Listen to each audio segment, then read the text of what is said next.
What is up, everybody in the XRP community? I hope you guys are all having a fantastic day. If you see any scam ads on this video, please do not participate.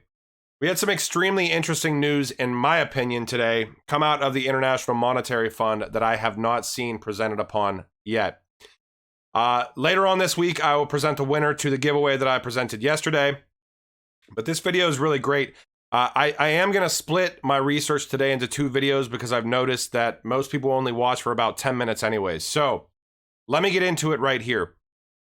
Very interesting. It seems like they're trying to bring the World Bank and the IMF closer together, and you will see that in a second here, okay? This press release just came out today.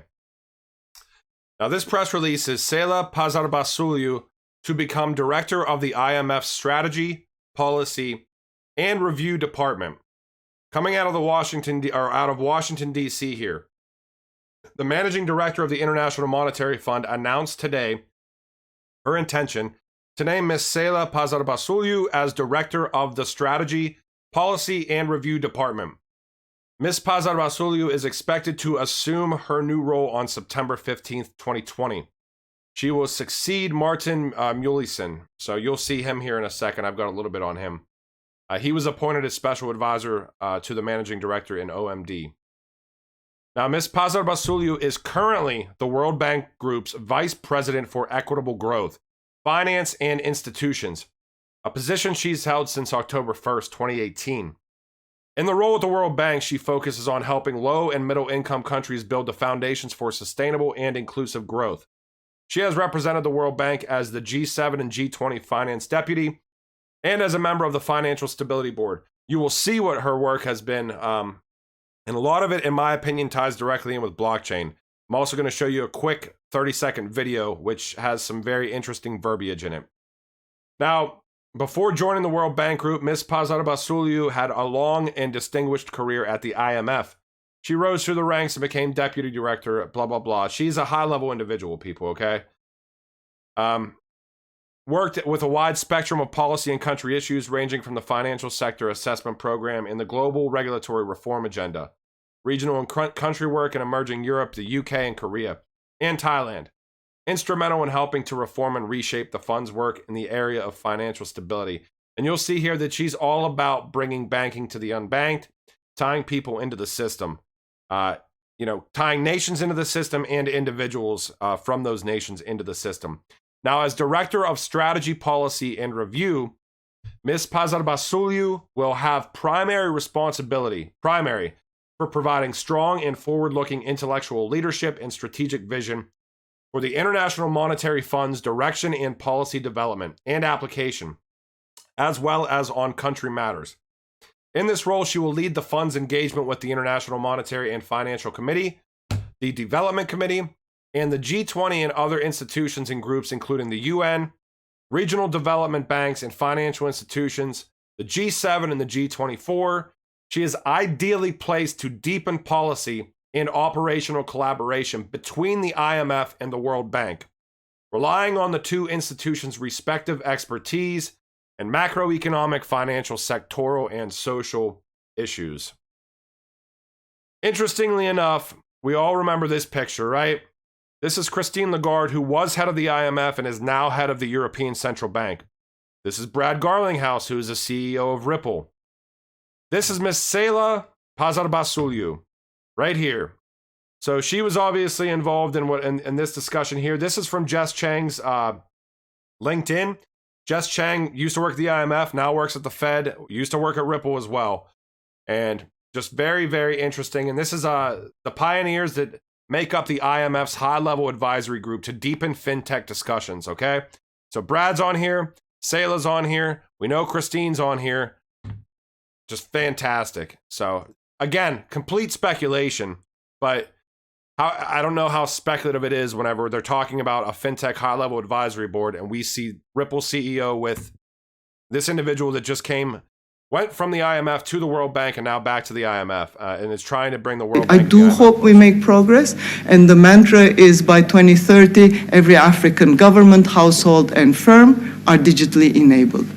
And it's called moonshot by some at the bank, but we are putting in $25 billion of commitment as the bank, and we were really reaching out to others to see if we can focus on the foundations that are needed to deliver. Second is competition and contestability, because there are many, to ensure a level playing field for smaller firms, but also make sure that all right, now to provide a little bit of a backdrop for this is SELA. This is a whole conference on technology that was presented by the Bank for International Settlements on March 29th of last year. And if you watch a lot of her videos, she talks about inclusiveness. Most of it is about level playing field. Most of it is about banking the unbanked, empowerment of women in the financial services industry. So we all know Ripple's initiatives, and we all know their rhetoric as far as level playing field is concerned and banking the unbanked. So I just found that interesting as well. Now, we can see this document here. This is a Global Financial Development Report from 2017 and 2018 from the World Bank Group. And this is entitled Bankers Without Borders, okay? Now, SELA is mentioned in the acknowledgments of this document, peer reviews, and guidance from other staff members at the World Bank Group. We can also see multiple things about blockchain in this document here.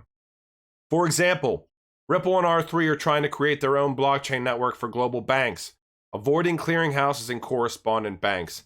I'm not going to go deep into this. It's 181 pages long. There's no way I'm going to present all of that. Another document here. This is again from the World Bank. Digital financial services. This is more recent, from April of 2020. Now, she is a direct author of this article, or a main contributor. We can see Sela Pazarbasouliu, World Bank Group, right? This is from the same document.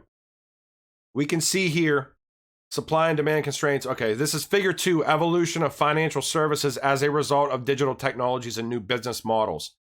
These are high-level impacts, low-level impacts, or medium-level impacts, okay?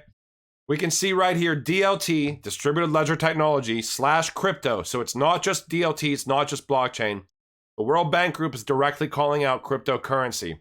Has going to have a high-level impact. We can see here the use cases: virtual currencies, remittances, mobile payments, mobile point of sale, peer-to-peer payments, business-to-business transactions, DLT-based settlement.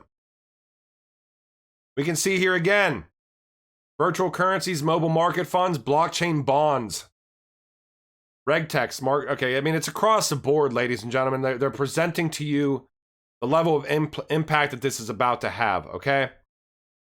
And I don't even think that's speculation. I think that that's pretty much common knowledge at this point of what's coming. So, again, we can see UN environment. And this is World Bank Group, a UN environment, United Nations, World Bank Group initiative, roadmap for a sustainable financial system. A lot about blockchain. SELA is again mentioned in this document here, okay?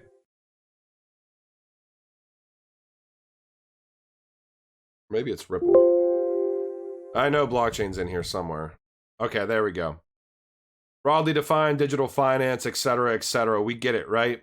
Digital ecosystems, right? And it's tied in with all sorts of different things, such as biometrics, digital ID, all sorts of things. So this is Deloitte, and this is SELA presented at this Singapore FinTech Festival. I'm obviously not tying these two things together. That'd be like crazy for me to do, but just as a little bit of scope here, this is IMF. So this was a joint, this is Brad Garlinghouse, Chief Executive Officer of Ripple, and Ross Lechow, Deputy General Counsel, International Monetary Fund. This is tech in the ASEAN market, and just interesting that they sat on the panel directly together there. All right. Now, this is going cashless again. This is through the IMF. Finance and Development, an IMF presentation here. We can see from cash to debit and credit to cell phones, and they're going to attach digital currency to cell phones. Obviously, we all know that. Everything is, we're already doing that regardless, but this is actually the guy that SELA superseded at the IMF. This is Martin here. And he does talk about blockchain, the long and short of the digital revolution. Again, the rhetoric across the board here, banking the unbanked. Fintech is improving the life for millions or billions of people, okay? And just to leave this out here, you know, I always talk about level playing field, and basically these protocols are going to be interoperable, but they're also going to be value agnostic, almost like let the best use case win. So this is Interledger Protocol. This is from David Schwartz, Chief Technology Officer of Ripple. Interledger Protocol, which is value agnostic, will create, but created by Ripple, will create a massive level playing field for systems to compete for use cases just as TCP did. If XRP cannot win on a level playing field, it deserves to lose. Our strategy is not to trick or force people to use XRP. I believe that the strategy has been clear from the get-go, from the high-level strategy, which is to combine all of these networks and to see which assets win out as far as utility. And like I said before, I'm going to split this video up into two. I do think it's extremely interesting that we see the Director of Strategy, Policy, and Review now directly coming from the World Bank and the IMF, basically saying that they're trying to bring the World Bank and the IMF closer together. So interesting to me. I will present another video. It will be released tomorrow morning, and I will release details for the giveaway later this week. Again, don't participate in scams. I hope you enjoyed this. Take everything with a grain of salt and take it easy. Have a great evening. Later.